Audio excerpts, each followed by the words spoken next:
TEP production. Giving out instructions. I just keep it intact, this is a fact, right and exact, I won't step back. Admiration is the feeling that inspires your brain to make you gain self-knowledge, not go insane. I'm Satan's antagonist, acknowledge what I speak. I cannot be duplicated cause I'm born unique. Brother Kareem told me if I want it, I gotta take it. Kareem told me if we need it, we gotta make it. Nasir just said stand up and be a man. You're planning to fail if you fail to plan. Keep your circle tight, know your plight, fight with all your might. Study hard, stay in shape and everything will be alright. This beat is slapping, before I make it happen I just wanna ask, may I rise higher with fire, made brighter than May sharp lines, may climb and rhyme and may timing like sirens, may my thoughts may spray as I sway, may play with the day, may each bar may spark from the dark, may making the arc, may I shift, may gifted with riffs, may lifted no myths, may move clean, smooth in between, may carving out the scene, may words guide my glide as the tide, may ride on the inside, may minds free, may deep in the key, may shape in the sea, may I shine, may prime in my rhyme, may throw in the sign, may break norms, may storms in the red form, may lightning is born.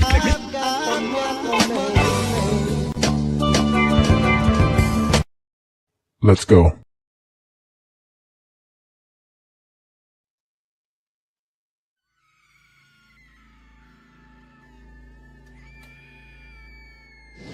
I don't know how I got here. I just know I'm never going back. Just when I thought things were already crazy, it gets worse. I'm back. Quan? Sapphire struggles to deal with her husband's alleged betrayal and coming to terms with Quan being alive after thinking he was deceased. Devante tries to keep a level head while dealing with family issues and unexpected disloyalty. Memories of Dre enters Devante's life in a way that he would have never imagined.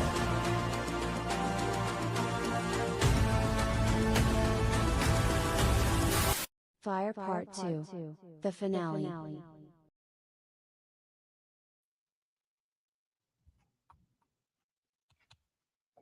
Get your copy of Fire. It's definitely a must-read. If you enjoy hood books, this one is it. Just like the title of the book, it's officially Fire. Get it on Amazon, paperback or Kindle.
Peace. This is the enemy's public. I am Bro.Nasir. Peace to my brother Milestone Thoughts. Thanks for joining us this evening, my brother. Always good to see you. We are back with part 2 of the previous program, The Vatican, Truth and Myths, part 2, with my brother T. Riggles. And we're gonna get back into. We're gonna leave. We're gonna start where we left off. You know, the brother T. Riggles down all of the some of the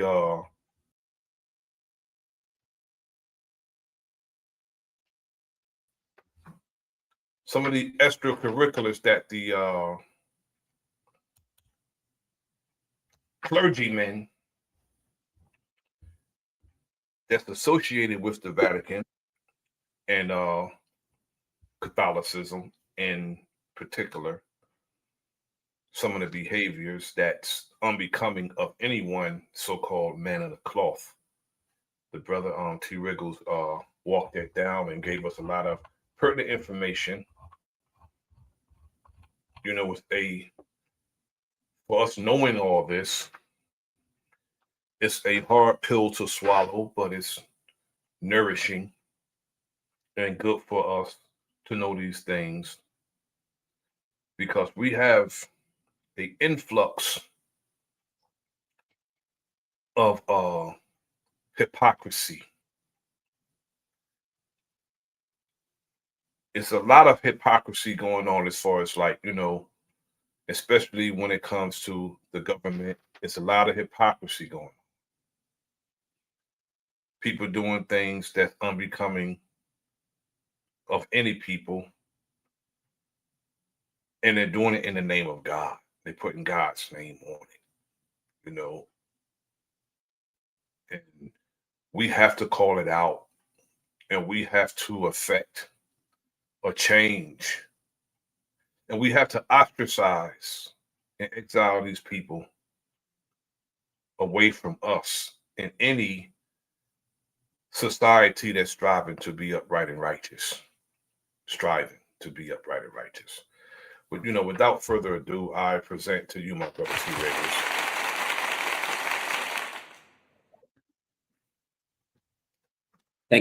Thank you, brother Nasir. Perfect intro to the last part of my presentation. We are and we will straighten things up. I bet you my soul on that. Yes. You know, and we spoke before about how we really truly feel about what's going on, and like we cannot leave here. And when you said that, I said, wow, that's my stance also. We can't leave here until we clean this thing up, because we all have families, you know. Yes. Yes, You know, we got families, nephews, cousins, and I'll be damned if I leave this place a mess. Yes, sir. Yes, sir. We can't leave it the way it is, brother. We can't. Facts. Facts.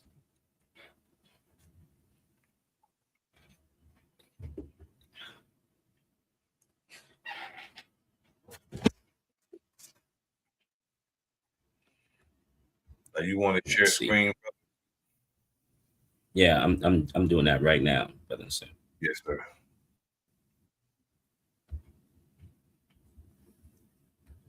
Let's go type screen. That here. Just click this button. Let's go right here. Do you see this disgusting, ghastly person on the screen? Yes. Okay. So, for where we last left off, ladies and gentlemen, let's just give you somewhat of a minute, like, recap of what actually happened. Okay. Right. So the guy you see on the screen here went on a 30-year run on really breaking the law to its fullest. And let me show you here. These gentlemen here are doing this testimony in this court case, which was called, I think it was called the Boston sexual scandal cover-up, where these bishops here all testified. And out of that testimony, they were all got promotions, all became archbishops in different states of America. So we left off here, ladies and gentlemen, where Mr. Gagan, now He's finished his sixth assignment. So this is a picture, I think, like in 1993 here, where Gagan now officially, after his 30-year run, over a hundred, Brother Nasir, 30, right? Over. I mean, I would give this guy probably, he was at 160, 175 children he abused. And so he retires from the ministry at 58, right? Moves into, after he retires from that last spot, he moves into like a retirement home for Catholic priests. And while he was there, more allegations start to hit, like by the droves now. Like everyone is starting to tell on this guy, like what's really going on. And so in 1998, so he retired in 93, guys. All right. So in 98, Pope John Paul, because all of the allegations now been heating up. It's just too much. Right? Pope John is Paul it the third? Right? I think it's. I wrote down the second. You might be right. This is the third, right? At that time, Pope, like 93, yeah, it was the third. At that time, like 93, it was the third. Yeah, you know what? I like this guy because I like this Pope. I'm not even gonna front with you. He got that. He got a smooth feel to him, even though he's probably, I don't know what the hell he was doing behind closed doors. And honestly, at this point, I don't want to know. But he gave me, actually seeing him in my younger days. I'm like, okay, Roman Catholics got it. Okay, seems good. So in 98, John Paul here. Now the allegations are getting too much. He now officially defrocks and layside John Gagan. Okay, defrock meaning you lose the uniform, but you still get to keep the position. But if you get layside, you lose the uniform and the profession. You're kicked out of the whole thing. So this was like, John Gagan was the first kind of guy to get this kind of discipline. It's almost like the Roman Catholic Church is trying to send a message, right, to all of the other priests. But we know, it still continues, right? So in 2002 here, right? Now, look, this is mind-blowing, Brother Nasir. Now, he gets arrested, found guilty, right, of indecent assault and battery. Look, for grabbing the buttocks of a 10-year-old that was swimming in the swimming pool. What is it called? The Waltham Boys and Girls Club in 91. He commits this crime in 91. And now in 2002 is now found guilty. Now, this what blew my mind. With all of the allegations for his 30-year run, he didn't even get convicted guilty of this. Wow, he crazy. Got convicted guilty with fondling this child in 1991. Sentence, okay? Sentence. How long was he sentenced for here? Yeah, 9 to 10 years in prison. Not life. Okay? This lesser charge. They just got him on a lesser charge, which is nonsense. Right. And what nonsense. They said, what? Go ahead. I said it's nonsense. It's madness. And I guess for the charges at the first 3 assignments that he was at, they said no, the time exceeded that, so we can't charge him for that. Limitation. Right. And they said for that, we can't charge him for that. For the second one, for this third, fourth, fifth assignment, we can't charge him for that. There wasn't enough evidence, blah, blah, blah.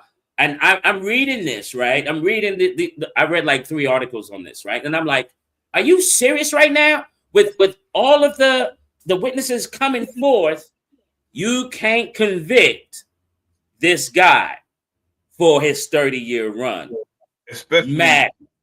Especially when there was a cover-up. Especially for the cover-up. If there's a cover-up, that means someone's hindering the prosecution. Yes. So if someone's hindering the prosecution, everybody involved should be indicted and prosecuted, because that's criminally negligent, and especially when it's children involved, it's criminally negligent. Absolutely. And this case here let me know how powerful this Roman. Remember, we always got to put the word Roman when we speak about Catholics.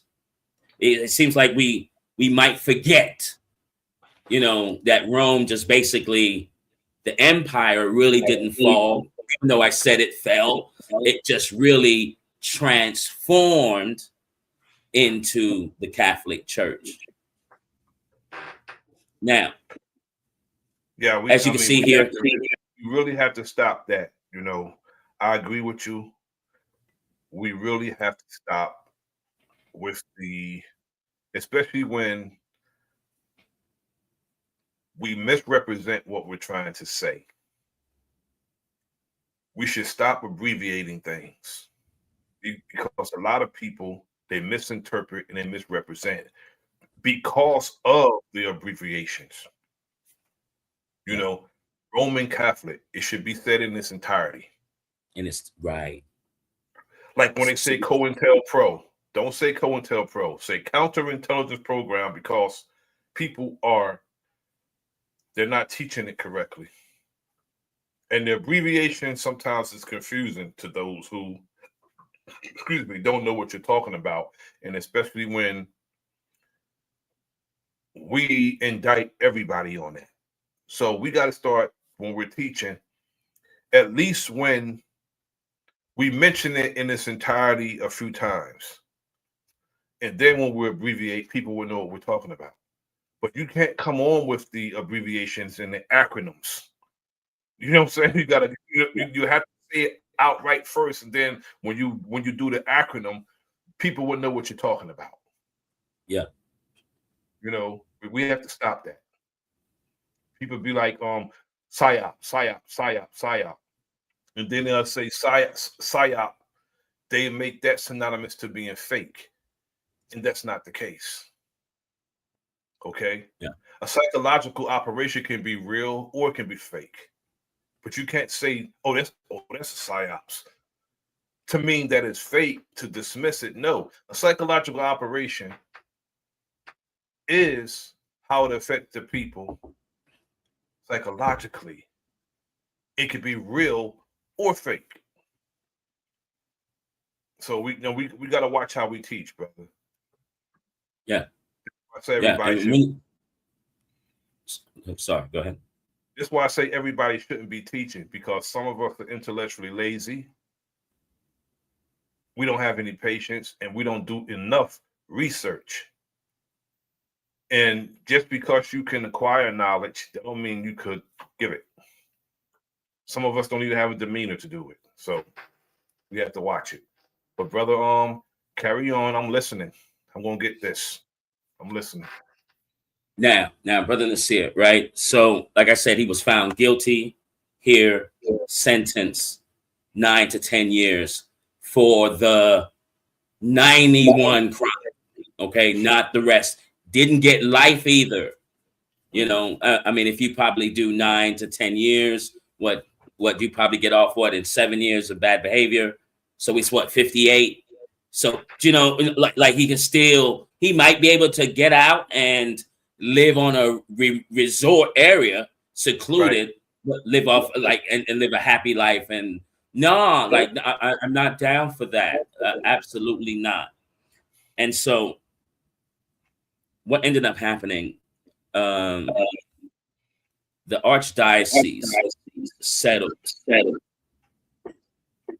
for agreeing to, I think, what was that? Yeah, 30 million with only 86 of Gagin's victims.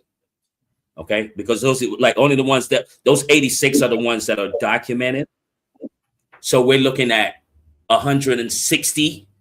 So all of those weren't documented, and so there's no crime, there's no charge, there's no nothing for that. And so the Boston Archdiocese and the Vatican settled, right, for just 10 million for these 86 victims. 86 people, 10 million. No, Yeah, that's a terrible deal, brother. It's a terrible look. It doesn't even that doesn't even make sense. That's terrible. Okay, like when someone, guys, when someone gets touched early, okay, that person, right, from seeing this, experiencing women that have told me this has happened, right? What tends to happen, okay? Look, if they don't heal properly, like they have this is an internal mind, body, soul healing process that needs to take place, right? If you're fondled or touched early against your will at a young age, okay? Because some of the side effects, right, from the women that I'm cool with, still to this day, right? That okay, some of the side effects, alcoholism to mask the pain, okay, high sex drive, right? Because they've been activated at a young age, and so you know, promiscuity. Yes, sir. You know, so late night flings might be a go for them. So they got to learn how to control that. And anger spurts just out of the gate. Like it's a whole thing here for life. And if they don't heal properly, like this side will take over in a major way here. And so 10 million, no, that's not cutting it. Yeah, for all those people, it's ridiculous. It's ridiculous. It's almost for the money that the Vatican and the Archdiocese has in Boston. No, it's a slap on the wrist right now. Yes, it is. You know, I'm having my tea, y'all. So I'm bringing you the tea, okay? Now, Brother Nasir, I just want your audience and everyone that's going to be listening to this later on down the line, you know, for people that don't think karma is real, if you don't think karma is real, you are greatly mistaken. Karma hasn't gone anywhere. Now, karma might take 10, 20, in this case, 30 years. Okay? It took 30 years to really get this guy with all that protection that Mr. Gagin had. Karma, I just want everyone to know, karma never, ever misses its target. You know, and so for some, it can come instant, like myself. And, you know, so I got to watch exactly what I do and say, right? But for some, it's a time, it's a wait. You're going to have to wait if you want real, cosmic, universal justice. As you can see, the lady on the screen I got, hey, you got to master this patient thing, right? And karma coming. Okay. Now, this is why I say karma is alive and well, even today, Brother Nasir.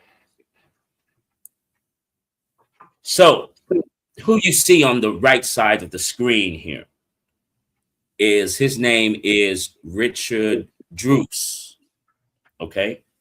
Richard Druce here is locked up because, you know, Gagan's now is in prison. After he got sentenced, he's go to prison. And Richard Druce here is serving a lifetime sentence for beating up or taking the life of someone that tried to touch him sexually in his adult life.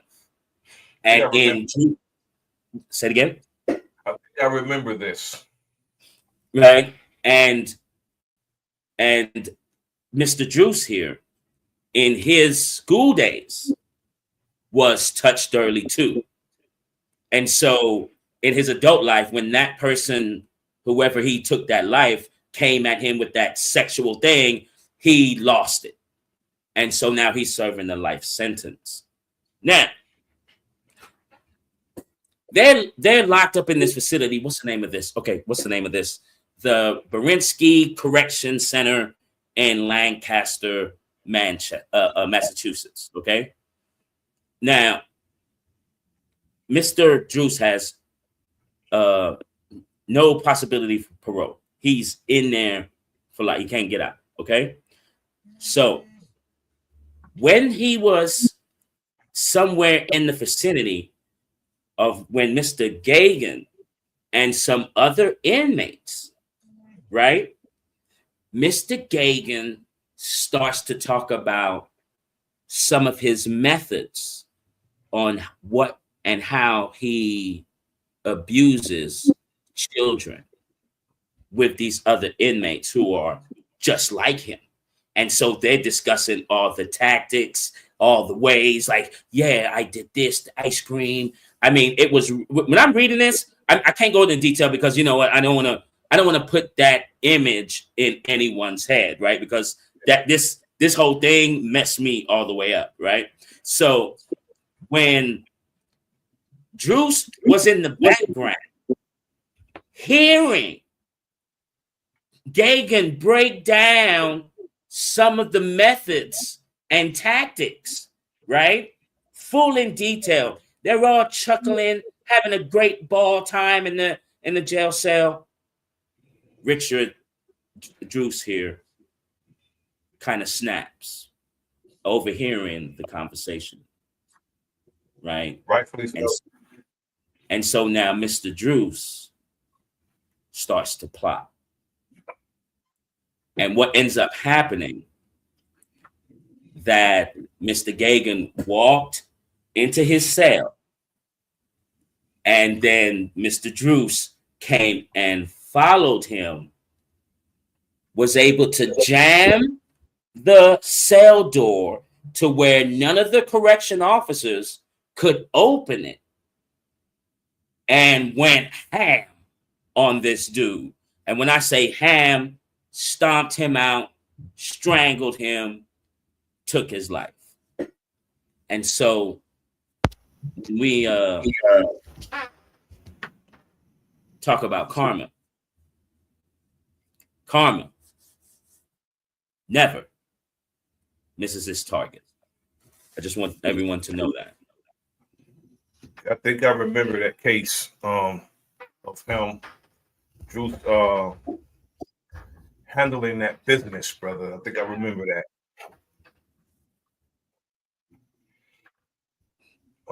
Yeah, this was happening. You know, this is major. This is like mainstream thing. I know Boston. Everyone was probably onto this story because, you know, with so many priests, right? So look at this, Brother Nasir. Look at this now. All right. So now we're gonna go into some of this. Remember the John Jay. and how Right. John Jay did their stat from 1950 to 2002. Okay. Now, that's kind of outshining the Vatican. Like John Jay is actually doing the work, and while the Vatican sits back and not do anything. So what the Vatican did in 2004 all the way to 2014, they now did the John Jay kind of research. And it said the Vatican released its first data during this time. Now, the Vatican, through this 2004, 2014, defrocked. Okay. Now, when they defrocked, what defrock means is that, look, they're going to just, you'll no longer have the uniform. Okay. You're not stripped of the profession. You just lose the uniform. And so here's the first data, right? From 2004 for 10 years, the Vatican said that it defrocked 848 priests and sanctioned 2,572 for sexual abusing minors. Now, this was the first time ever that the Vatican publicly disclosed numbers, right? Every other time, anything that they were doing, it was G13 classified. And I thought that was very interesting because John Jay took the initiative first. And so in order for you not to look bad, like you're not doing anything, you came out with this stat. Now, again, my brother, Yeah. as per our conversation earlier today. Now, again, John Jay, my alma mater, okay? I went there. There's a school of criminal justice. Remember the conversation we had earlier. Mhm. It's not a school of justice. It's a school of criminal justice. yeah, Who got the justice? The criminals. yeah, You know what I'm saying? yeah, We have to watch the wordplay. You know what I'm saying? Criminal justice system.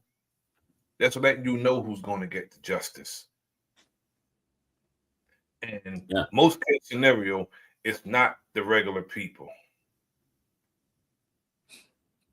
Yeah. The criminals are the ones who are supposed to be rendering the justice. Justice is a reward or penalty.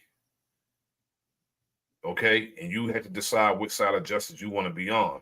If you commit a crime, you're on the penalty side of justice. If you do something good, you're on the reward side of justice. But when they put those two words together, especially you put criminal in front of justice, come on, bro. You know their motives when they do that, bro. man. And like I said, that was the criminal justice symbol. That was the first time I actually had like a boost of awareness. You could say like, oh, you're not lying. You're not lying at all. With the sigil of the criminals, with the lady in the scale, and that was my first sign I ever decoded because I was sitting in court. Like I said, I was sitting in court, and then it hit me like a ton of bricks. I was just like, yeah, you're not lying. You're relieving your karma all the way through by saying criminal justice. And people may not look at it that way, and that's fine. But you know, when you catch it, like you was just breaking it down, when you catch it, it's like, wow, crafty. And then if that scale is not balanced, it lets you know what kind of justice they're rendering. Exactly. You said the scale was tilted. It was so tilted, right? So therefore, that's the type of justice they're giving, bro. Right. Was the lady at least wearing a blindfold. Hey, that's what tripped me out on some of the when I looked through, some of the pictures, and the blindfolding of the lady, and it's like, wow. So it's like you're covering the eyes of the truth, to go whatever way that you want. And I found that so like mind blowing. They try to tell us that it means justice is blind, but no, it's backwards. They're trying to put the blindfold on us and try to make us think that they're giving out some balanced justice when the scale is tilted, and they labeled it the criminal justice system.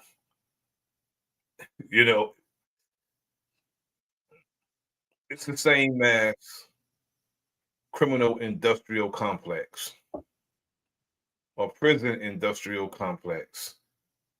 If you call something a prison industrial complex or a prison industry, that means you are in business. An industry is a business. That means you're in a business. If those buildings are not occupied, they're unoccupied, useless warehouses. So they got to set up with some codes of laws to get those buildings filled.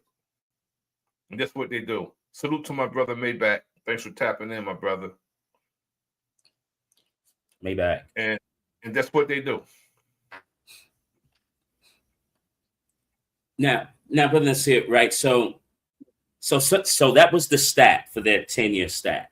And then so what I did, I said, how does this whole system work within the Vatican?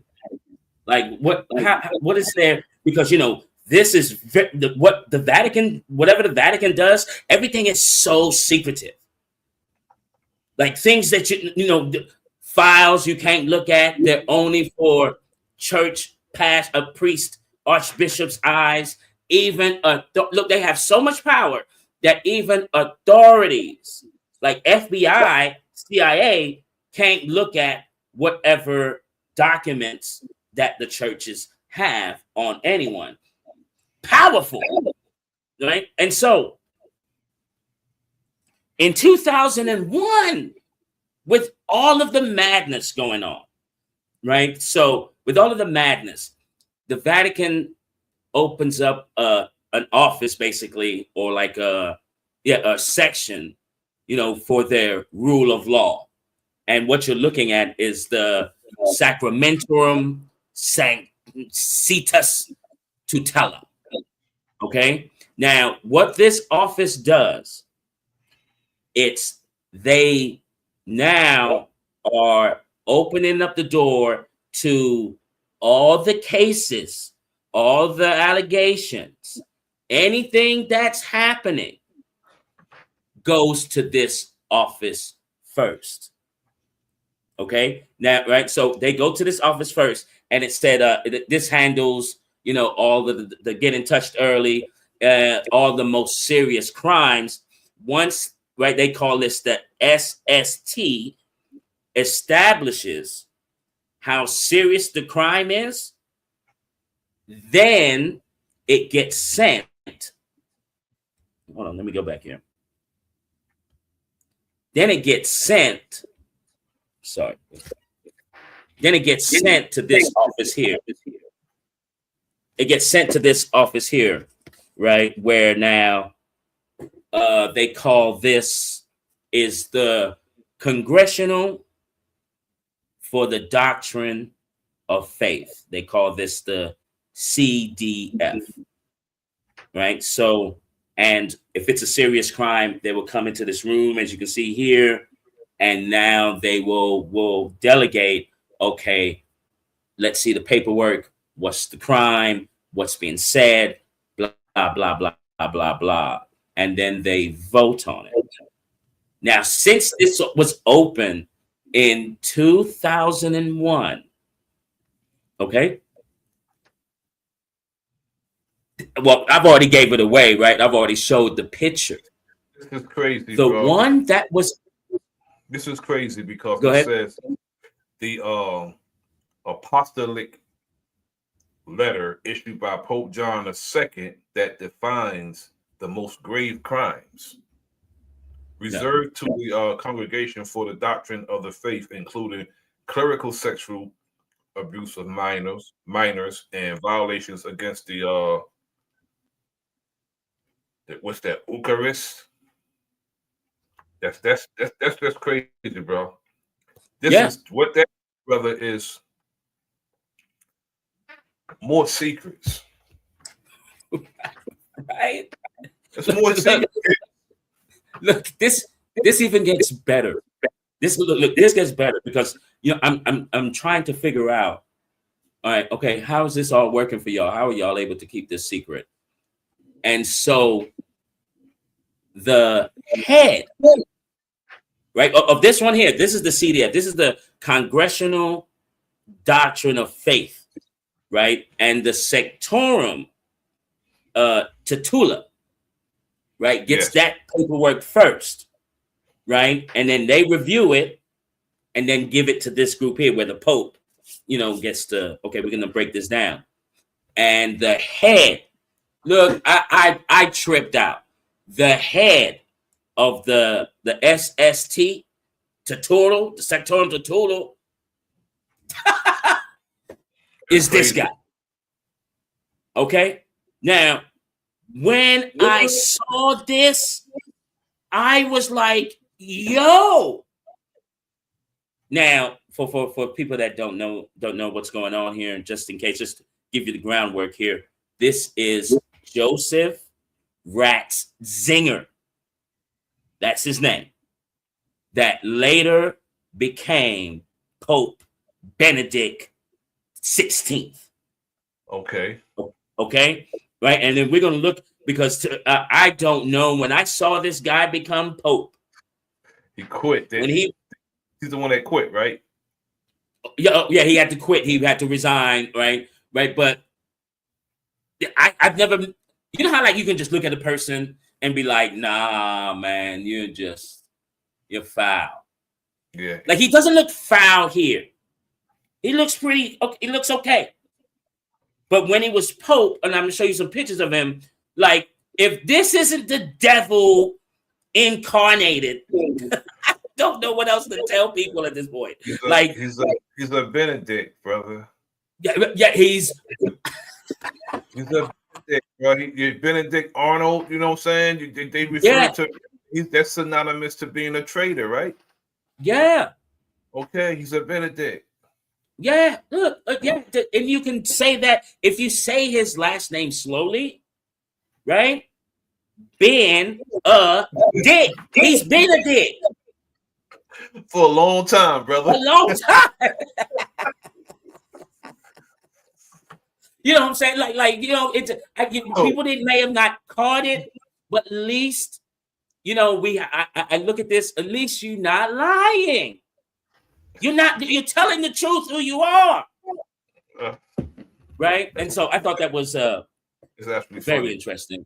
Very interesting, right? And so look, let's go here. Okay. Now, Brother Nasir, this is let me just make sure I'm here. Here's a picture. Look, you can just look, take a look. That, like, if you can't see right now, people, right, that this dude right here, okay, if you can't see he ain't right, I don't worry about it. Don't worry about it. Don't worry about it at all. Demonic to me, brother. Real man. Like I don't even and so look, Brother Nasir, he's in charge, okay, for any of the reports all around the world now that are going to come to his desk. He's going to be reading it, and he's going to say, he's the deciding factor if it should go to the Pope, to that office where the Pope, now all of them get to sit there and hear what's going on. So I could only imagine, okay, the protection that Benedict would give to different bishops and archbishops all around the world. Like, no, that's my buddy. He, we hang out on every summer, and he brings, and this archbishop in such and such brings the party to when I go. Do you understand what I'm saying? So he's there protecting and delegating, right? And how long was that? How long did they say? I think he did this for like 12 years. Before he became Pope, before he was Pope, right? And the Pope, John Paul, like he was the next one in line. So he's been doing this for over 10 years in this office. Mind blowing. Okay, so now look. So now here's how, guys, this whole thing works. All right, so I'm gonna break it down to you. First off, right, because this is what if remember what Maselli said to Joanne Mueller with her 4 children. He said that this will be church matters, and the church authorities will take care of this, right? This is what Maselli said to Joanne. So I said, okay, so how do you guys actually take care of everything, right? What's your investigation methods? So here we go, right? The investigation methods. First off, let me for a second. I'm gonna show you what the method is, bro. Hold on for 1 second. I gotta get something. Okay.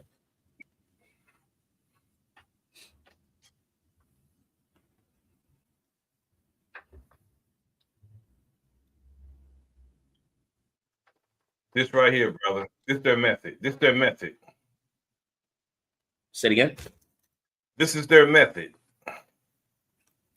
Yeah. Let me see what you got. That's their method, bro. It's their method right there. They got money. That's their method. Their method is they have set aside money for that in particular. You know what I'm saying? They almost put money, definitely millions aside. So when this happens, they spread it around, brother. That's what they do. Absolutely. And so with their okay, so first off, this is how the preliminary investigation starts, right? It comes from the bishop from whatever parish. Okay, so here are the steps. First, the pastor priest first receives the allegations. Then he checks to see if the allegation is credible. Then the bishop is supposed to interview victims, witnesses, and gather documentation. Right? Number 4, he has to protect the reputation at all costs. 5, assess whether the priest could be responsible. Okay, right? Look, and this is from the parish. This is what the parish has to do first. Mm-hmm. Right? Now, if credible, he sends all of that documentation, all the interviews and any conversations he's had, he sends it over to the SST where Pope Benedict is sitting at the desk. Now, I put a star by this because the Vatican said when the bishops do this preliminary investigation, they said to the bishops, bishops are advised that all priests that get interviewed are declared innocent no matter what. That's insane, bro. Okay? That's insane. Most definitely, it's beyond. And look, even if the bishop knows, look, he's got all the evidence and everything. Like, it's time. Like, he can pass judgment on this other priest. I've got all the documentation and all of this. You're guilty, bro. The bishop can't do anything yet. He's not allowed to pass judgment on another priest or bishop. He has to send all of the documentation first. I'm listening to you, T. Riggles. I'm listening to you. But when you have positions, the same positions, when you have the same positions inside the church, inside the sanctuary, that is on a goddamn chessboard, brother. You know what I'm saying? The same positions in the same position in the churches. I hear bishop, I hear saints, I hear all these different positions that's also on a chessboard. All of them. Yeah. That's absolutely insane, bro. Yeah. Look, and the Vatican says, brother, they also moved them around like that too. Right. You know, just like the pattern we saw. It's just like the police force here. And it's like the same page. If you look at their hats and look at everything, if you look on the chessboard, you'll see everything that they wear is the same thing, bro. Yeah, it's crazy. Right. And then, so the Vatican now, also says, remember, the Vatican says the priest is innocent no matter what, even if you know. And he said, and the Vatican also said the bishop is not allowed to judge the priest for himself. Right? Like, what? So if I'm a bishop, I'm a pastor, right? And I know it's obvious. I seen it. I even recorded it with my own camera. The fondling. I can't do anything about it. I've got to send it. I got to send all of this to the Vatican, who's in charge, right? Because now, Pope Benedict, who's sitting at the SST. That's internal affairs, brother. Like the police department, they investigate themselves and find no wrongdoing. Right. That's crazy, bro. Dang, right. I'm laughing, but that is insane, bro. Yeah, it's insane. And so once they send off the information, right? So Pope Benedict will now go to the CDF, the Congressional Doctrine of Faith. They all will meet, and now judgment can be passed from this group of people. These group of people, like they said that, okay, so CDF will be responsible for like any defrocking, like lay sides, removing from the ministry, lifetime restrictions, excommunicate the whole guy. Do you know what I mean? Or look, and I found this one. Or they'll tell whatever priest gets in trouble, they have to do penance on themselves. You know what they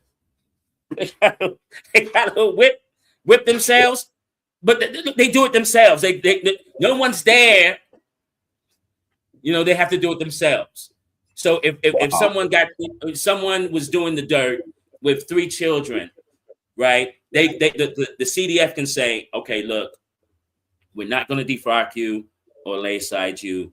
What you're going to have to do is penance. Okay, do your penance, and we can relocate you to another assignment. So, yeah, whoop your own ass, huh? Right. Okay. And that's how this secret, because everything's so secretive when it comes down to the Vatican, right? Everything. And so I looked at, okay, so once I got that down, I said, all right, so all right, when you convict them, and since you're internal, do you have like a jail that you send them to? Because obviously you don't send them to the authority jail, right? Is there any jails? So here we have on the screen. This is the Vatican jail. And no one, sorry but this is both, no one can go inside this Vatican building, that jail. No one. No one can take pictures. You can't even get through the door. You are not allowed to go inside of this building here. And are there any prisoners there, or is it occupied with prisoners? Now here's the thing. Here it is. In this whole building, right? Because it's remodeled, right? It's been this building's been here for a while. Now, in this whole jail thing here, there's only been 3 people that have served jail time in this whole facility here. Wow. Okay? It's its inception. There's only been 3. Okay. The first one, his name is I can't say his name. Paolo Gabrielli. Okay. This guy here, you're looking at. All right. He's one of the first people to ever be locked up in this facility. He was the driver of Pope Benedict. Okay. So throughout this whole duration now, okay, he's the first one. And look, the reason why he stayed in there for 2 months. Okay. And the reason time, huh? He did hard time, huh? He did real hard time in there. Okay. They said that in their cell, they can put 3 people. Right. This is what they said. Right. And the reason why he got jail time, because he leaked internal Vatican documents, right, to the news media, right? That basically, what do they call it? Yeah, they said it's the Vita, the like Vatican, but they said the Vita leak scandal, right? That this guy, the driver of Pope Benedict, right, and the documents showed the corruption and financial mismanagement, internal power struggles that goes on, right? Because everything's so secretive, and letters to Pope Benedict describing the dysfunction, the favoritism, and the resistance to change. You know, just like Gerald Fitzgerald was saying, look, we got to do something because this is getting too out of hand, and no one is trying to fix anything. Now, let's see.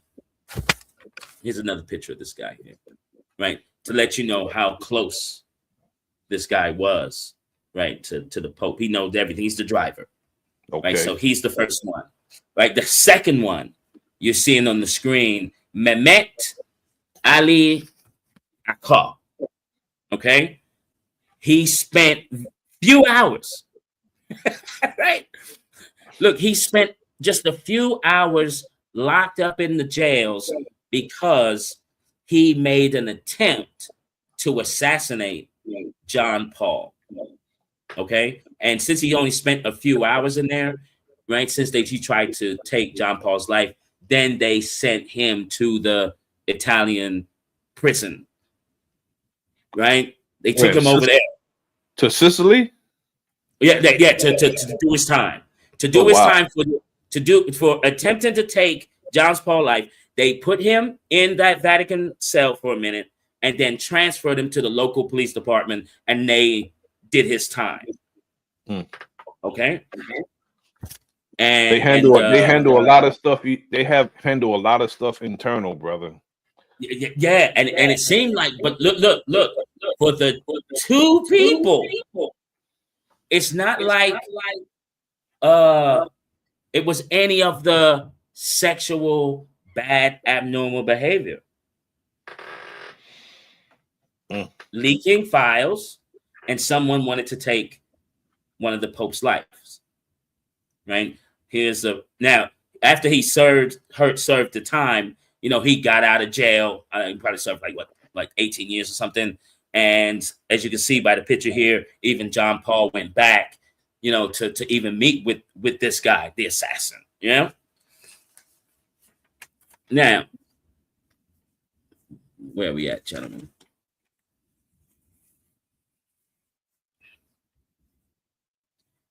And here's the third guy who served time. So you're telling me that in the history of this place, they only had 3 prisoners? Okay, well, we'll say 4. Okay, and the fourth one, as I was reading, right, the people that would get locked up there would be anyone that's in their city, in Vatican City, anyone that's like pickpocketing, stealing, doing little minor stuff. They'll put them in there for a little bit and then transfer them to the authorities. And I was like, what? Like, this is it's so strange. It's so strange that none of the predators, the monsters, the abnormal behavior don't go to this Vatican jail and so they can see the penance. Right? That's none of that. That's why I always say, bro, if half of them will do their job, the other half will be in prison. Now, this guy you see on the screen, Bro.Nasir, okay, is the third guy. All right. And who you're looking at right here is Reverend Carlo Alberto Capella. In 2017, look how many years this is. This is like as I'm reading this, I'm like, huh? Why? What's the point of this? You're really not doing your job at all. But whatever. So in 2017, Capella was recalled back to the Vatican by Pope Francis after the U.S. officials informed the Vatican that Carlo, this guy here, is under investigation for possession and sharing child pornography. And then, okay, so shortly after, Canada, because right, the story with this guy, he's like a somewhat of a ambassador. So he would spend a lot of time in Washington, D.C., and then go up to Canada, Ontario, and then, do the priestly business. But on the side, he's sharing with whatever community is going on in Washington, D.C. now. Okay? So shortly after, Canada issues a warrant for his arrest. And as a diplomat, he was immune from prosecution because they took him back to the Vatican. Right? And so now all of they caught this guy. Look, they know it's him that's sharing the child pornography in Washington, D.C. and Canada. Now, since the Vatican grabbed him out of there, now Canada and U.S., it's out of their jurisdiction now, and they can't do anything. So what they did with this guy, right? Let's see, at the end of the sentence, they tried him through their court system, that CDF, and he had to stand there, right? And they were passing judgment. And so he spent I think 3 to 5 years in that jail. He's the third person ever in the Vatican's history to ever be in the Vatican. Okay, let's see. Now, after he did his jail time, at the end of the sentence, Capella was permitted to return back to work in the Vatican. Okay, look, this is madness. So all of this perversion, they said, we're going to keep this. Look, we're going to really keep this in-house. And so, look, you can't go to the States. You can't go back to Canada. Your name's it's over. But look, we're going to give you a job here inside of the Vatican. It said, it also says here, they allowed him to work. Here's another picture here. It says a convicted priest is back at work at the Vatican. Child advocates want Pope some. Look, this is madness here. Okay, long story short, madness. Now, I was gonna have another guy that I was gonna go into, but why bother? Right, because this guy here. Okay, look, same kind of thing going on. But what they did with this guy here, look, Brother Nasir, what they did with, as you can see, Theodore McCarrick, who went on his mad tear, right? What they did with him, when they passed their judgment from the CDF, they put him in isolation in Kansas. With all the dirt and all the grimy, all the touching, all the fondling, and all of this and all of that. They isolated him in the state of Kansas to live out his life. No authorities were called, no jail time, no nothing of nothing of nothing. Okay? Now, to wrap this all up, okay, Brother Nasir, what I did was, all right, so that was what was going on in the U.S. So what are the numbers? Because Catholicism is everywhere. All right, so I got England, right, Great Britain, right, on the screen here, right, and I wanted to see, okay, let's see what are the numbers? What does the data say? That happens in England. So in England, they have what they call the IICSA, as you can see here, the Independent Inquiry into Child Abuse. Okay? Now, here are the numbers here, right? Because we're wrapping up. I just want everyone to know the numbers now, right? So between 1970 to 2015, so anytime before 1970, there was no documentation. Let's see, the church's own records showed 3,000 complaints and between 900 to 1,750 individuals in a 45-year period. And the scandal over there was called a Jimmy Savile scandal, right? You guys can read all of that. So that's the number, right? Documented, not the ones undocumented. Over 3,000 complaints, over 3,000, right? And the 900 between 1,750 individuals of abuse.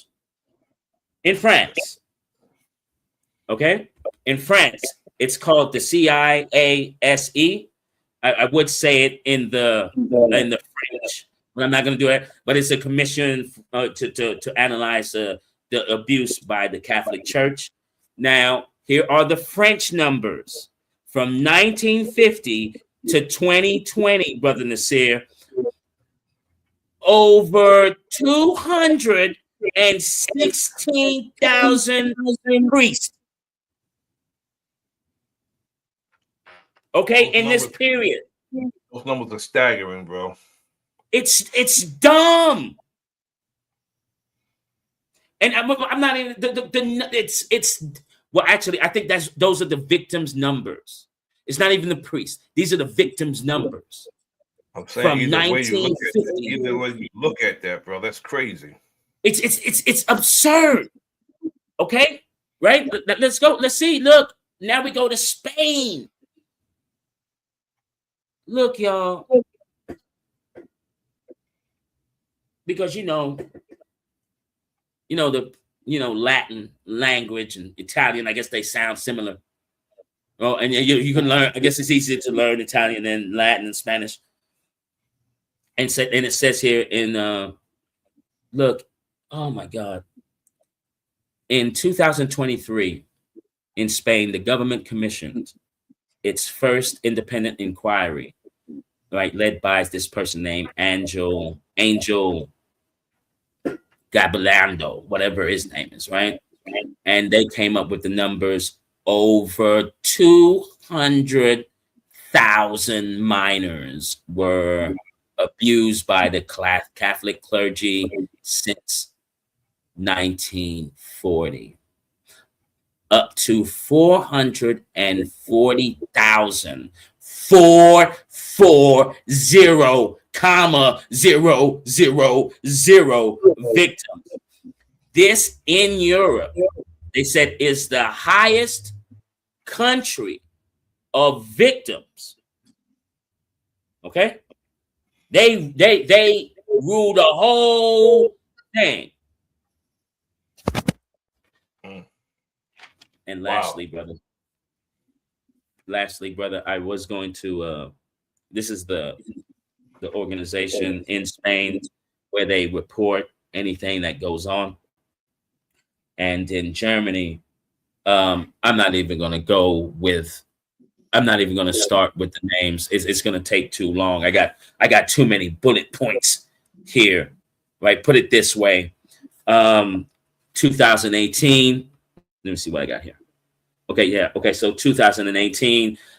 This is one of the universities, like Hildenberg, one of these universities here that did the numbers. Okay, so the numbers are in Germany, 2018, 3,677 children were abused by the Catholic clergy. This number comes from analysis of 38,000 church documents covering nearly 7 decades. And I've got names of 1, 2, 3 Catholic priests that did the most. And we're not even going to go over that. And lastly, it's crazy. Look, it's crazy. Now, this right here, take the cake. Okay? This takes the cake. In Canada, about 150,000 indigenous children were forced into residential schools between 1883 and 1996. Okay? Thousands were physically, sexually, psychologically abused.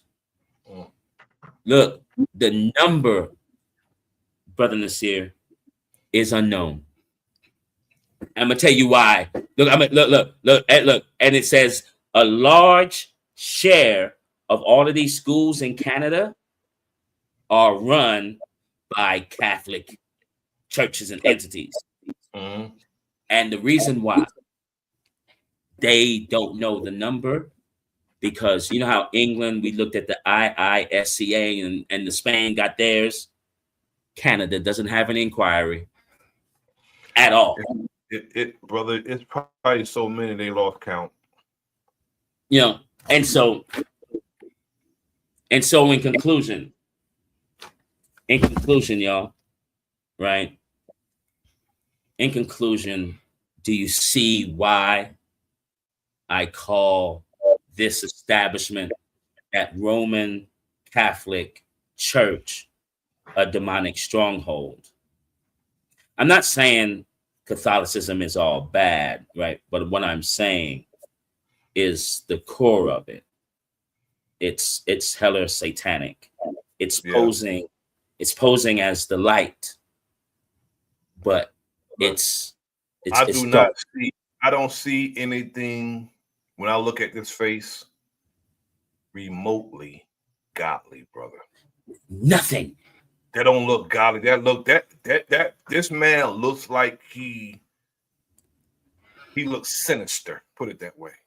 Yeah, it looks he looks evil, brother.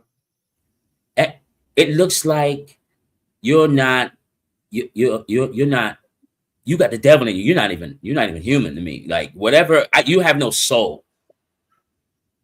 Okay, this is what this guy looks like. And what did I say? Yeah, it's posing as a fake light. Reptilian to me. That's what he looks. I look, when he became Pope, I said to myself, I was like, are y'all serious? I really felt like, wait a minute, and nobody, wait, Catholics, y'all don't see this? But my brother, are y'all okay with this? They elect these. Like y'all can't tell that this. They elect them, bro. Like they elect the president, bro. It's crazy. You know, and I said in my conclusion, you know, satanic, demonic, and every word you can think of to describe this hellish place. Relocating, reassigning, throwing things under the rug, not informing local authorities of all the abnormal behavior shows us one thing about this whole Roman. You remember, we always got to say Roman here, about this whole Roman Catholic Church. That you are judged by your actions, and these actions say why I call you satanic, demonic. And let's not forget that the Vatican stated from Jordan Maxwell, who I agree with his statement back in the 80s, that the Vatican is the godfather of the world. I agree, brother.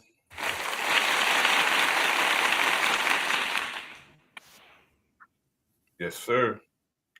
I mean, look. I mean, every time I just look at this guy. Don't look like someone. He don't look trustworthy. Not one bit, brother. He don't look trustworthy. No. And look, and let me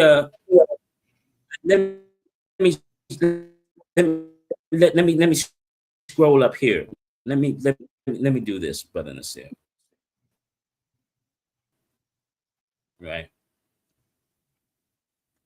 I should close it up. Now this.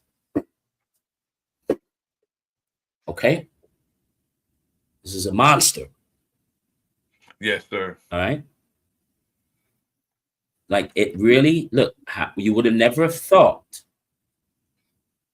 that this man, right, hunts, seeks, preys upon single families and offers his assistance to help out around the house, hiding behind the collar.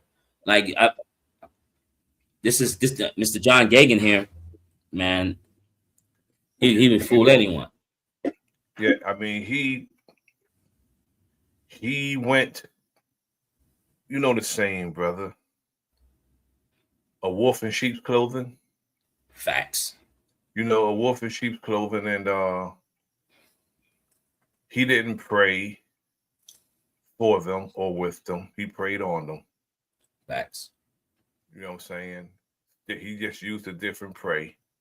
and he offers prayer, and and they're to pray, and he's the one who prays. Absolutely. And 30. Sorry, go ahead, brother. My bad. when you have these people put on a tire, and they don't transform themselves into what they say they are. They don't transform themselves into that. They're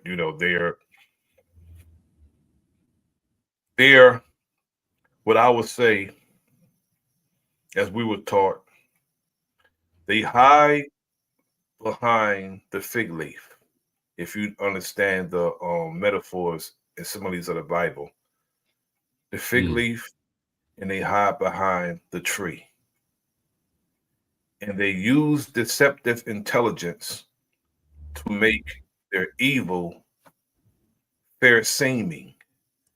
And when I say hide behind the tree and hide behind the fig leaf, that's symbolic and synonymous to hiding behind a noble principle that would keep them from being uncovered, discovered, and punished.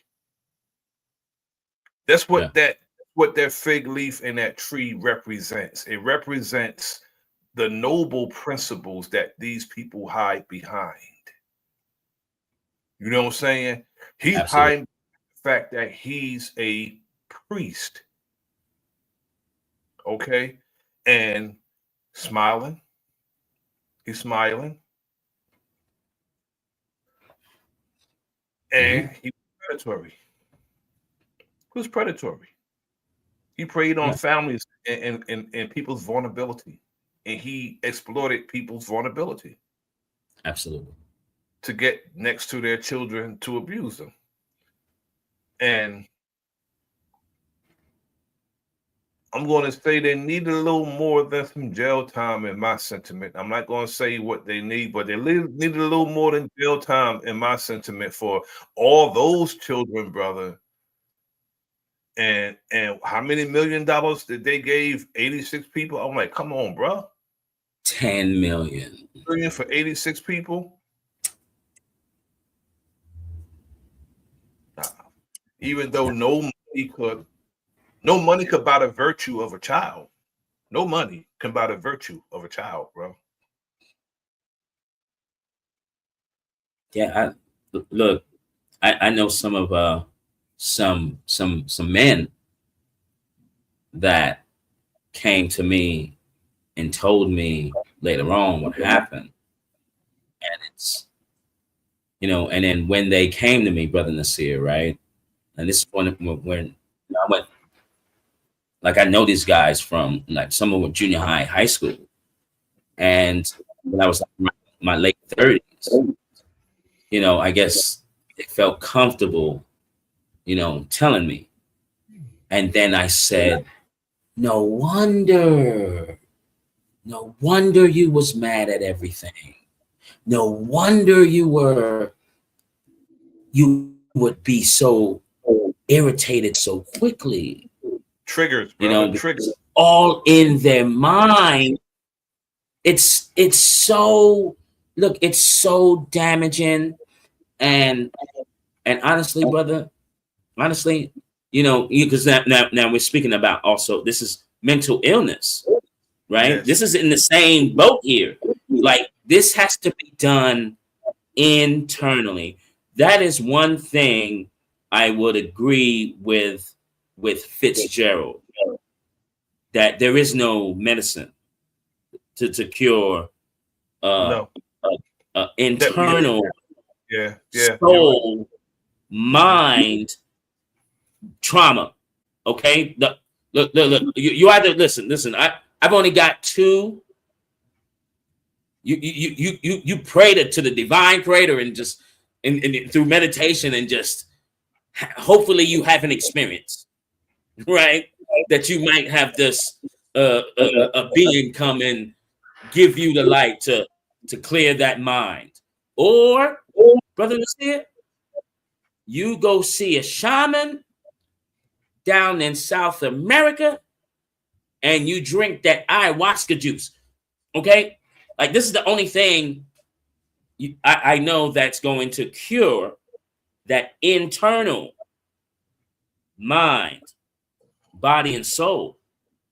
Because when you go see the shaman, they take the ayahuasca, and the numbers say with ayahuasca, right, that anyone that's on any hardcore narcotics, like you're on heroin, or the crack, whatever it might be, it's hardcore. It has ayahuasca has a 9 out of 10 success rate, and all of the 9, I looked into it, right? The nine people that had any mental abuse, anything of that nature, all 9 said when they took the drink of the tea, the ayahuasca tea, that they met the spirit of Mother Nature. Like they all 9 said, Mother Nature appeared to me and basically said something to me. And after that experience, they got off, whatever, everything is healed. I said, wow. What about the one that said no? If it's 9 out of 10. And that guy, they said he relapsed. Yes, sir. That Yes, the guy that didn't make it, he relapsed and went ham. Well, brother, when people are subjected to that type of abuse,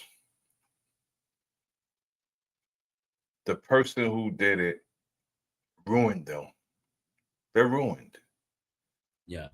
I mean, if they don't, if there's no divine intervention, they are ruined as a person. And them being ruined could affect everybody around them. You know what I mean? It can affect everybody around them. And it's certain things that some of them are easily triggered, and I think that we should be patient with people like that and understand that they was abused. And a lot of time, the saying, brother, I don't like using cliche sayings, but it's a true saying, brother. Hurt people hurt people. It happens. That's how it happens. Hurt people do hurt people. If you like a lot of times, if you see who's abusive, they've been abused.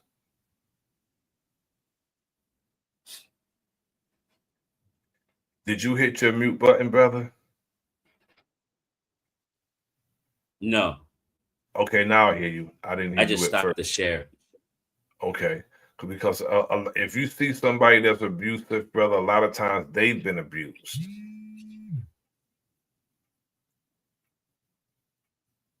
And they need help. They need to speak to a professional. They need help. They go and get the help that they need. That's it. They seek a professional. Because if they don't seek a professional, they will end up being a statistic. Especially in this society is abusive, brother. So they'll end up being a statistic. This society, brother, is very hypocritical. The entire society is hypocritical, brother. There's nobody that we can turn to in this society there's people, but when it comes to people who are under the guise as those who's supposed to be serving, none of them serve, brother. They serve us on a platter. They serve us up. Yeah. They don't offer us no service. This society is wicked, evil, brother. And when you see people that we put in charge over us, brother, they go and misrepresent us. You're in California, I'm in New Jersey.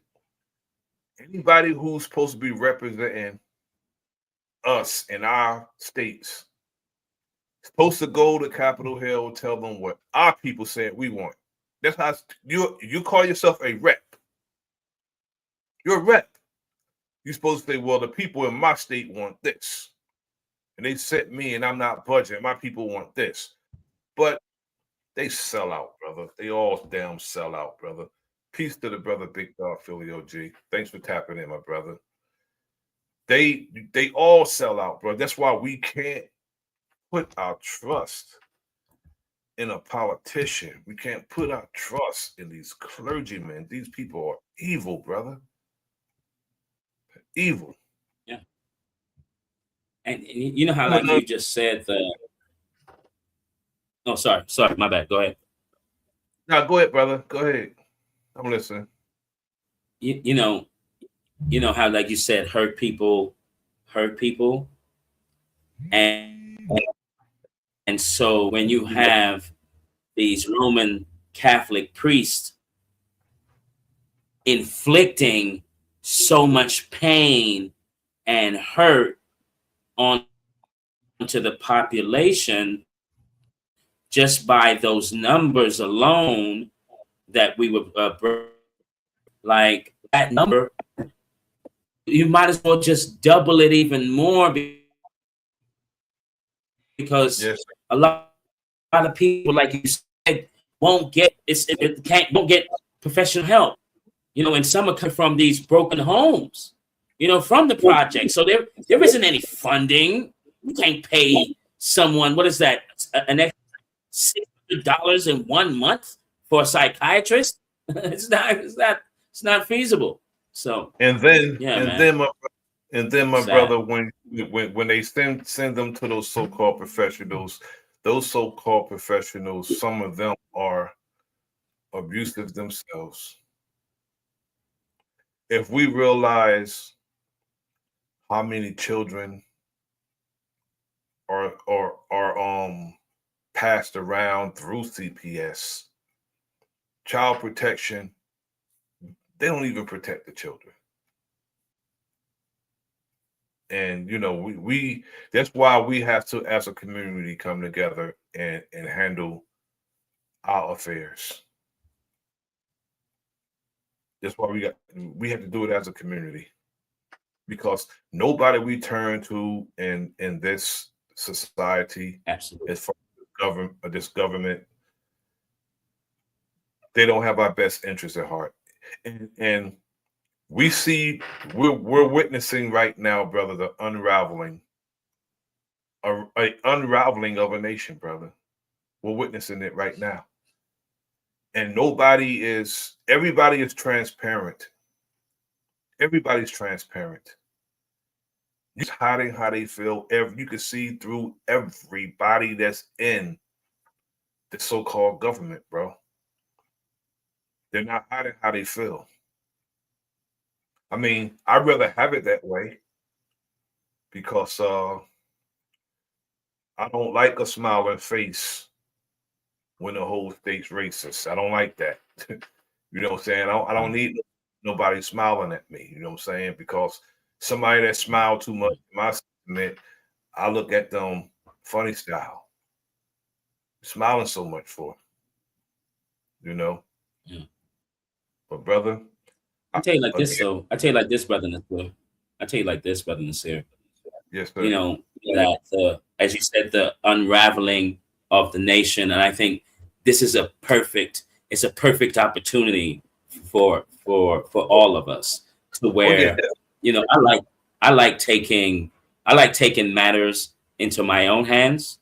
And so with that being said, it's that, okay, we'll set up something we'll have these programs, instead of talking about it like the Archbishop Bernard Law was just talking about no, we're gonna actually set these things up, and then let's do for ourselves, so we won't have to depend on government things and this and that. So I was told by wise men, my brother, that we're not going to have a choice soon to do for self. We're not going to have a choice. Our hands will be forced. Our hands will be forced to do for self, and our hands will be forced to do for self in conjunction with our own brothers and sisters. Our hands are going to be forced because you guess what, brother? That statement, we all we got, going to stand as true as it ever did, brother. As true as it ever did. I'm telling you. I It's going agree. to it's going to stand true as it ever did, brother. I'm telling you. I agree, brother Nasir.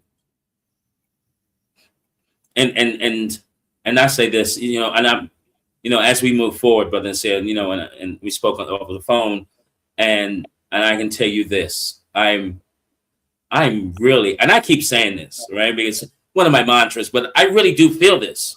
Like I'm so optimistic about what's going to happen down the line. Like I'm so excited, because once certain things, put it this way, once I get into a certain position, oh, what we're speaking about here, doing for self and forcing. Yeah, I'm going to force this thing to happen.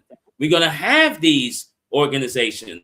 We're going to have these after school programs and really good mentors, for the children. I mean, this is like one of my manifestations and my dream. So yeah, I'm so positive that we'll get it done, and we will, brother Nasir.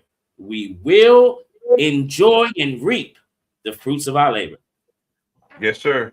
We don't have no choice, bro. Facts, We don't have no choices, bro. facts, facts.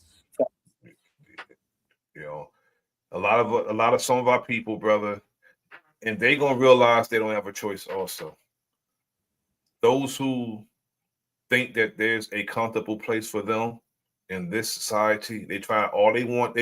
Give them a pillow on a bed of goddamn nails, brother, and they think they're comfortable. They're gonna see that there's not only a comfortable place for them, there's no place for them. I can't understand how somebody would rather try to be comfortable in someone else's house instead of getting their own. Yeah, That makes yeah, no sense to me. Try to get your own instead of trying to be comfortable in somebody else's. And we don't have no choice. yeah, I mean, literally don't have a choice, brother. Literally. What I see, that's what's going on, brother, with this society, how fast it's going down, brother. How fast it's going down. yeah. Our choices become less and less, bro. And you know what it is too, brother Nasir, and I said this to you guys before, that I'm glad that the C-19 happened, because that woke a lot of people up. And so since that, we're going down the line here, it might have to take another event to really wake up everyone. Now you're going to know that we're all that we got, and if we can, if a large amount of people can now really feel and know that, now the work can be done, and someone's got to bring the financial means to keep everything going. But if we can get people to now look at, okay, our back, because right now our backs are against the wall, right? Prices are going up higher, wars, more people being unalived. Like, when does this stop? When do we Some of these say Negroes gonna no die more in their games? sleep. Some of these Negroes gonna die in their sleep. that's That's all that's to it, bro. brutal. That's brutal, but that's it. Some of them gonna die in their sleep though, because they refuse to wake up. They refuse to fall in the rank and file, bro. Some of them gonna die in their damn sleep, bro. Mm, Why? Because they think they're comfortable, and some of them think that they have risen above our condition, and they're gonna die in their sleep. It's because you got some that refuse. They just refuse. They want to be, again, I always use that analogy. They want to be that that mistreated dog that don't get taken for walks, okay? Don't get fed. Yeah. You know what I'm saying? Don't get pet. Yeah. Yeah. Don't get the water or nothing. But as soon as you call that joker, he come running, wagging his damn tail, brother. Yeah, man. Some of us want to be like that. That's not how I do things, bro. Yeah. You know, because the man don't treat you right, down sure not gonna teach you right, bro. It's not gonna teach you right. So that's one. That's a lesson I had to learn. Yes, sir. You know, I'm you know, through my life here, I've always been a service for other type of person. You know, like you just explained, that was perfect analogy where, you know, I'm always helping and not helping myself, even though I got a lot of love to give, you know, but you know, Yes, I figured out how to balance this thing out now. So, you know, yeah, good analogy. In the chat, and my brother on the Windy Skates said something. Said freedom ain't for everybody. Leave them behind. And Hey, I agree with that. you know, look, Bro.Nasir, I agree. I agree. I with that agree because look, just to keep it real with you. With that, bro, I agree with it. Because some people, brother, Yeah, look, would be weight. There would be weight. You know what I'm saying? And they would become heavy. So we had to leave them behind. Yeah. Because you know, freedom, brother. Free, dumb. They dumb, brother. They you know, they don't pay for the dumb. They dumb is free, brother. Free dumb, And brother. look, I wanted to, you know, even as a child, I wanted to save everyone. We have no child left behind. Hey, listen, man. Look. That's a hard job. I can get with no child left behind, but that grown ass man, he don't fall in. He getting left behind, bro. Once we start marching, that's fast in line, bro. Right. I can only what's the phrase? Hey, look, I can only lead you to the water, yo. And that's it. Look. And if you don't get it, don't worry about it. I roll with the ones that get it. Period. Exactly. You know, you got a little love, you got the compassion. You know, you're done being the, you know, like I can't take it anymore. No more thuggish, ruggish bones for me. Okay, no more. Done. Okay. Done. Yes, sir. I mean, it's about us. Like I was explaining to somebody yesterday about cooperating. We have to cooperate. You know, and I used organs as an example. Organs, which is the origin of the word organization. If you don't treat your kidneys right, it's going to hinder your pancreas and your liver.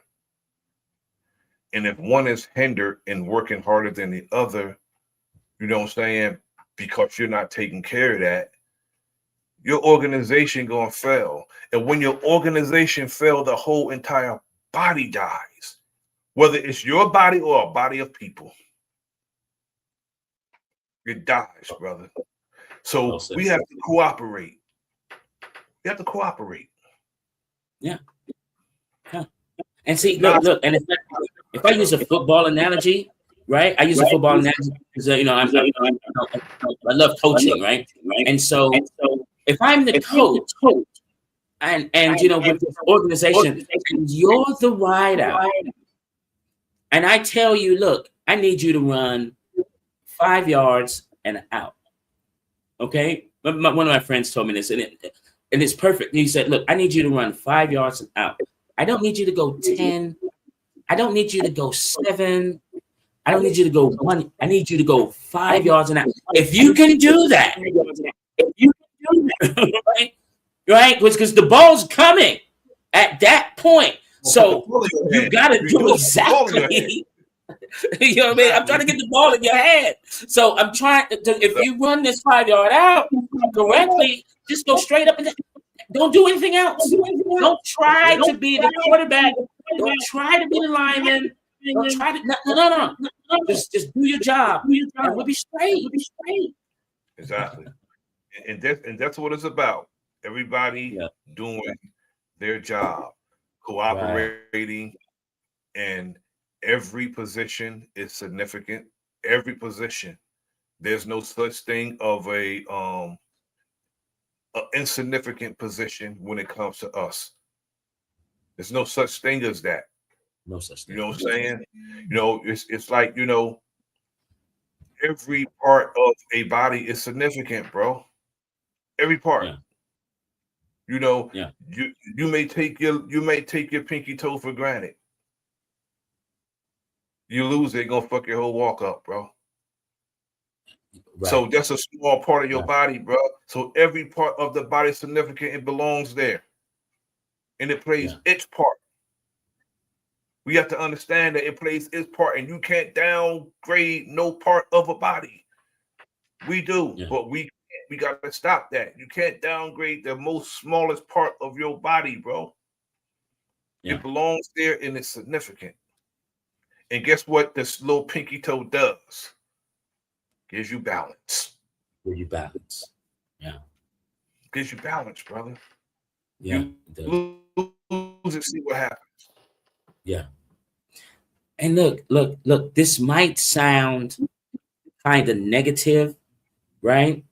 But, you know, with what's going on with us, right, as a whole, this is how I look at it, right? When I only spent 3-4 days in the Twin Towers over here in downtown, right?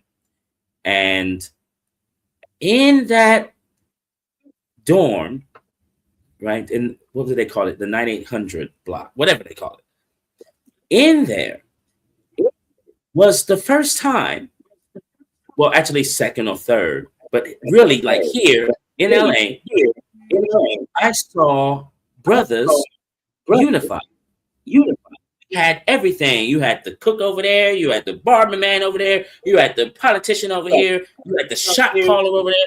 Like everything was together, right? And I thought to myself, so we band together when our back is against the wall. Yeah. But when we're out here,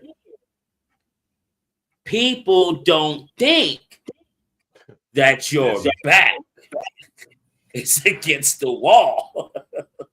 I guess, you know what I mean? And that's how. Based on what you're saying, I guess you got to be behind the wall for your back to be against it, huh? I guess. Because, you know, when you're out and you're running around here, I guess people don't think that there's a cell with no bars and no walls, I guess. Yeah, I mean, but I know this is a backs are against the walls. It's a mindset. The mindset. Well, brother, I appreciate you coming up here and doing what you do, brother. Hey, Bro.Nasir, thank you, my brother. Yes, you know what I mean, for allowing me to do that. That was look. I hope I entertained. I hope I gave everybody a little information, a little insight of this demonic stronghold, and I'm going to stand on that. I maybe because I'm gonna be honest with y'all. Let me be real with y'all. Because I have a personal.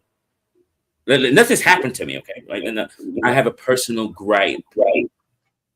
You know, I think it's a soul thing when it comes down to the Vatican, guys. Yeah. Yes, sir. But before we go, I just want to say, if you haven't, get a copy of Fire. Angela King James, go to Fire. Go to Amazon. Angela King James, Fire.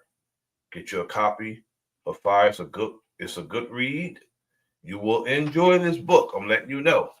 I read it more than once, and I don't do that when it comes to novelties.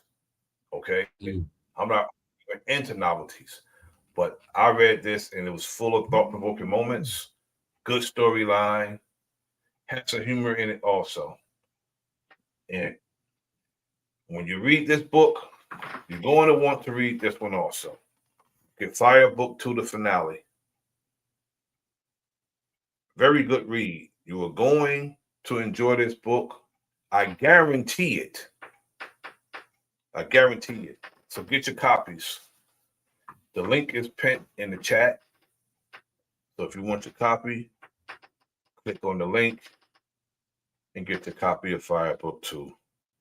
Oh, and I want to let you know, Brother Nasir. Hey, Miss James, I want to let me. Hey, Mrs. James, how you doing? I know. Hey, you're watching. You always watching. I love the background you did. I love everything you got going. All right, Miss James. Yeah, everything back here. The wife is responsible for it. Everything back here. I was unable to make graphics, so she's talented like that, and she hooked the brother up. You know. Yeah. She me up. I remember the watch with the public. You know what I'm saying, with the enemy's public thing that you had with the watch. Yo, got genius watches, necklaces, and everything, brother. Yeah. You seen the necklace before? Yes, it showed me. I was just like, yo. TP everything, bro. Man. Hats, brother. Yeah. Wallet got TP wallet, brother. Man. My wallet got TP on it, bro. Yes, sir. Yeah, we got TP money coming too, bro. We got TP money. We got TP money.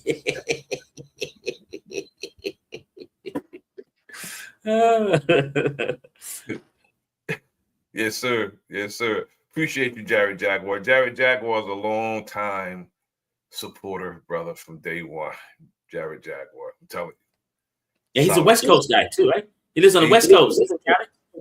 Brother solid. Brother is solid. He's been a long time supporter. You know, Maybach, my brother from up, further north than I am. You know what I'm saying? From top, my brother Maybach. The Wingy Skates, another long time supporter. Of course, Big Dog Philly OG a day one. You know what I'm saying? He's a day one. Yeah. You know, Oh, brother, that's it. My bad. Hey, my bad with the chat. My bad. Salute to the chat. I should have said that in the beginning. You know what I'm saying? Gotta say something to the chat. The chat's undefeated out here. What we got in there? Let me see. We got the Wingy Skates. We got the brother. We got the God Maybach, Big Dog Philly OG, Jared Jaguar.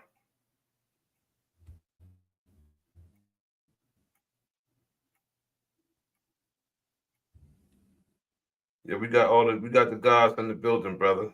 I appreciate you all for coming through. Of course, I appreciate the missus. She's like, the executive producer of this program, and greatly appreciate it. Thanks. My brother, the assignment we got. We're gonna have the information is going to increase. The information going to increase is going to get deeper, and we got some assignments and some conversations that we're going to have together that's going to be very pertinent and informative for our people because, I strongly agree with some of the information that my brothers and sisters are giving as far as who we are and what we should be doing as a people. you know, as far as like the identity theft of our likeness and everything. But but the climate that we're living in is very it's dire, put it that way. It's dire. And things are changing and things are going to constantly change. And we have to bind together. It's rank and file for me. That's just how I see things. It's rank and file. And if we don't do that, we'll be forced to. So I'd rather do what I see need to be done than something that happened, then do it. I'd rather be proactive than reactive. Put it that way. You know what I'm saying? Yeah, I agree. And we got business to handle. That's it. You know, your breakdown was impeccable, brother. I really enjoyed it. You know, I enjoyed it. We got other assignments that we have to handle. But until yeah, we're gonna handle those for sure. If you have any closing words, brother, please take your time. Hey, brother Nasir, look, thank you again, man. It's an honor. You are the hip hop historian. You bring the knowledge for our folks, right? And for that, it's like you're a celebrity right now to me, brother Nasir. So, you know, Appreciate you. I'm in the presence. I'm in the presence of greatness. So I really appreciate you giving me this time to break this down today. That's well, brother. And for you to give me the compliment, and for you to give me the compliment that I did well, that means everything, brother Nasir. So thank you, brother. I'm a reflection of you, brother. That's it. You know, in order for steel to sharpen steel, it has to come together. You can't sharpen. If steel sharpens steel, that means steel got to come together. So until next time, salute my brother. This is the Enemy's Public. I am Bro.Nasir. Like, share, subscribe. Leave a comment in the comment section. Until next time, peace.